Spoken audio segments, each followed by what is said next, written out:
All right, everyone, it's Alex and Gav here from Gamescom 2015. Alex, you're fresh from seeing this bad boy. Yeah, so I checked out Star Wars Battlefront Fighter Squadron, which is the new mode that they're showing off at Gamescom, and it's basically Star Wars dogfights in space. Amazing.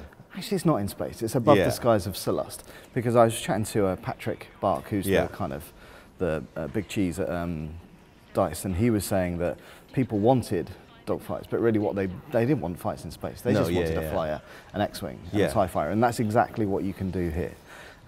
So I played 4 rounds, 2 as X-Wings, 2 as TIE fighters, and so I started off with the X-Wing, and it's really chaotic, because it's like a 40 fighter battle, and when you first go in there, there's just so much going on around you. You're like, what do I focus on? Because it's a combination of other pilots who you're flying against and bots. Because the only time that I've been in an X-Wing or TIE fighter was on the Hoth level, and there's only there's a couple there.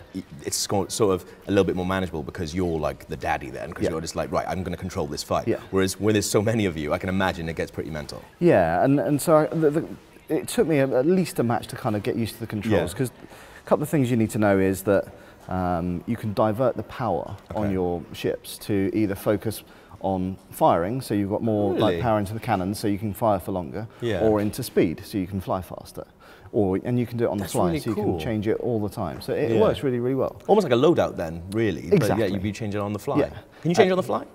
You can shift the power on the fly. Wow, that's really cool. So if you're, like, really good example, one of the objectives is you have to protect a shuttle.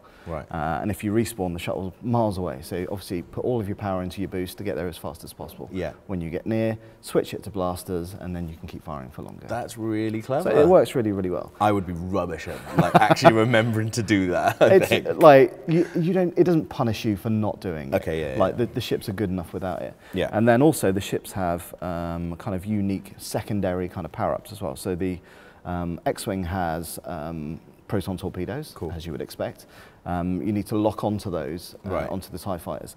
Now that's what I didn't do for the first match, because I didn't have the control sheet in front of me, and I was like, these are useless. But actually, once you figure out how to use the lock on, it makes it so much easier, because even if you haven't got a proton torpedo, because obviously there's cooldowns, it still makes it easier to track one TIE fighter, because there's a big red target around it. And when you've got so many of them, it's very hard.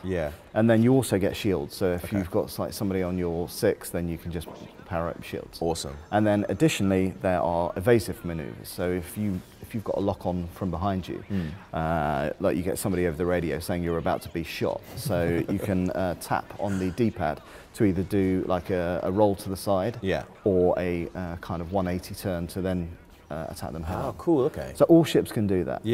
And then the other special move that the TIE fighter has is that it doesn't have shields, it does have torpedoes, but it has like speed boost to make you go really, really quickly. What did you prefer playing as? Well, I was way better at the TIE fighter, because well, TIE fighters are smaller targets, for one. X-Wings are bigger, so it's easier to shoot the X-Wings. But they're a little bit more nimble as well, and it works. But obviously in the finished game itself, there's also going to be A-Wings. Didn't get to see those, and there's going to be TIE Interceptors if you're on the side of the Imperials. Awesome. And then the other cool thing is that scattered across the floor there are kind of power-ups, which either kind of regen your cooldowns or reboost your shield.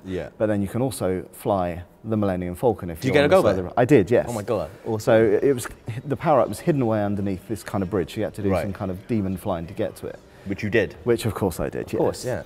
But then you get in the Falcon, and that is like mega powerful. Like if you fly into a TIE fighter, the TIE fighter just explodes, and you're just like, I'm just cruising through this. Awesome. And you get 3 kind of power-ups, secondary power-ups: shield, speed boost, and torpedoes. So you got everything that everything else is. Awesome. The only drawback is if you're a TIE fighter and suddenly somebody appears in the Falcon, everybody just goes, let's kill him. Really? And they all bundled. I lasted no more than a minute, because all of the other X-Wings were just do you want to go and fight that guy?